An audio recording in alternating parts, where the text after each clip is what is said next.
Today, we are ready to announce our latest Palm model in production, Palm-2. With Palm-2, a next-generation language model that the company claims surpasses other top systems on specific tasks, Google is seeking to retake its throne as the leader in artificial intelligence. Google announced that its cutting-edge AI would be integrated into 25 new products and features at its annual I/O conference, along with a foldable Pixel phone and a new tablet, as the corporation races to catch up with rivals after years of producing AI research but few products. Similar to previous large language models like OpenAI's GPT, Palm-2 is a general-purpose AI model that can be used to power ChatGPT-style chatbots in addition to writing code, translating across languages, and analyzing and responding to images. When those abilities are combined, someone could ask a question in English about an eatery in Bulgaria, and the application would be able to browse the web for Bulgarian responses, find a reply, translate the answer into English, add an image of the location, and then follow up with a code snippet to create a database entry for the place. According to Slav Petrov, co-lead of the Palm-2 project, the neural network revolution that we are currently experiencing started around 10 years ago, and it started in part at Google. The transformer, or T in GPT, Generative Pre-trained Transformer, was one of the first breakthroughs in AI, according to Petrov. We're really excited to make these models broadly available externally because we want to see what people can do with them, he continued. We believe they will open up a lot of opportunities to do things that were thought to be magic and really out of reach, but that are now possible thanks to the amazing progress in machine learning that we've seen over the last years, the statement reads.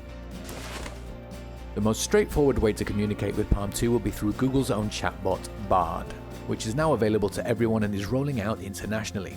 Bard is accessible in Korean and Japanese in addition to English, making the most of Palm-2's multilingual capabilities, and the business plans to support 40 languages eventually. For the first time, chatbot may send Bard images.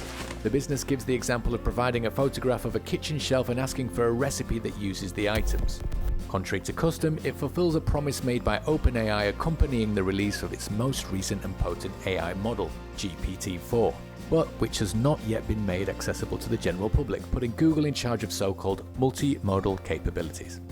Users of Google's workspace apps, including Gmail, Docs, Slides, and Sheets, will be able to use Palm-2 AI as a co-author of text, spreadsheets, and slides thanks to a new tool the firm is calling Duet AI. For example, you may ask AI to visualize your thoughts using an image generator included in Google Slides, while Google Docs' Help Me Write button can create large chunks of text on its own. In one instance, the suggestion, job posting for a regional sales rep, was quickly expanded into a comprehensive job description, complete with slots for precise information like the name of the business and its location. Google's dilemma, though, is revealed by the tool's disclaimer that it is a creative writing aid and not intended to be factual. Releasing the technology swiftly to compete with rivals also implies risks of AI software operating incorrectly. The launch of the AI system was planned with precise updates being provided to reporters just hours before the company's CEO Sundar Pichai spoke at the conference. Google introduced Palm-2, the replacement for its Palm big language model for the comprehending and production of multilingual text, at its annual I/O conference. Depending on the task, Google claims that it is a significant advance over its predecessor and even surpasses OpenAI's GPT-4. But it's hardly a miracle cure. Without some hands-on experience with Palm-2, all we have is the research paper that Google wrote. But despite considerable obscurity regarding Palm-2's technical specifications, the study is open about most of the model's significant flaws. The 91-page article which was published is opaque in that it doesn't exactly say what data was used to train Palm-2, other than to say that it was significantly larger than the data used to train Palm version 1. According to the paper's co-authors, the dataset does contain a higher percentage of non-English data, but it's not obvious when exactly this data originated. It is hardly shocking that there is a lack of transparency. In view of the growing rivalry between Microsoft and OpenAI, Google aims to be more strategic about the AI research it disseminates in order to compete and keep the knowledge in-house. The GPT-4 publication from OpenAI earlier this year, which academics lambasted for omitting crucial details about the model's composition, may have set the standard. In any event, the Palm-2 research article, which in contrast to the publication describing Palm, doesn't even publish the precise hardware setup with which Palm-2 was trained.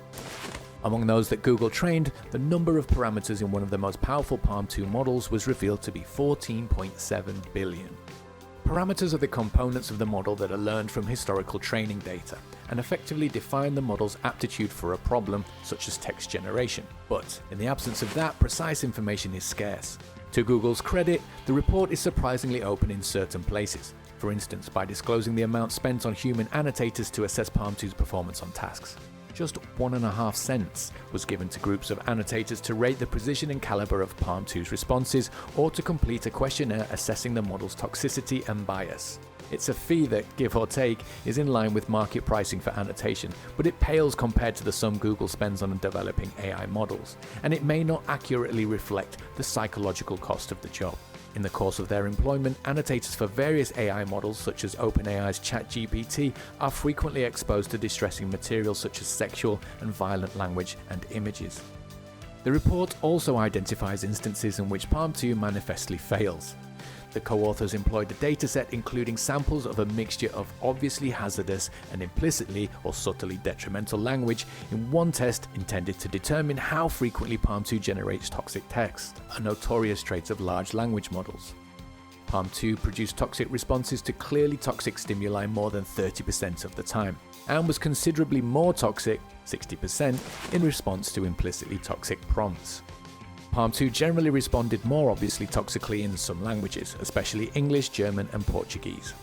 In one bias test, the model responded negatively nearly 1/5 of the time, with prompts referencing the racial identities black and white, and the religions Judaism and Islam producing more negative responses. Another test found that Palm-2 struggled more than Palm to identify harmful content written in Spanish. The paper makes no guesses as to why this might be. However, prior studies have shown that biased data such as sensationalized and racially heated news items tends to magnify the biases present in models trained on that data. Researchers like those behind Palm-2 typically make an effort to remove any questionable content from the training data. However, some inevitably get through, causing the models to generate harmful text.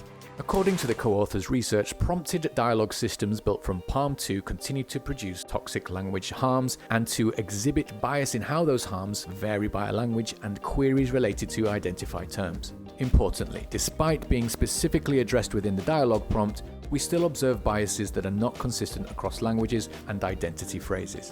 The research continues by talking about Palm-2's toxicity when responding to open-ended queries. For instance, in the context of a chatbot program like Google's Bard, the Google researchers modified a dataset initially created to test for social biases in a multiple-choice question-answer style in order to quantify this. When Palm-2 was tested using this modified set, the researchers discovered that 38.2% of the time it erroneously replied to the prompts. It reinforced a harmful social bias. Only 0.6% of the time was the model correct when responding to ambiguous cues. Even worse, it was more likely to give biased answers. The model should have acknowledged that it didn't know the answer in these situations. Not to minimize Palm-2's accomplishments, the model can write creatively in languages that the original Palm couldn't grasp and can, at least on paper, explain jokes the original Palm couldn't create. Palm-2 is also adept at difficult math and coding, and it can convert between dialects and scripts of several languages. That's all for today. If you liked this video, please give us a thumbs up. Make sure to subscribe to our channel and hit the bell icon to receive notifications. Also express your valuable thoughts in the comment section below. Until next time, bye-bye.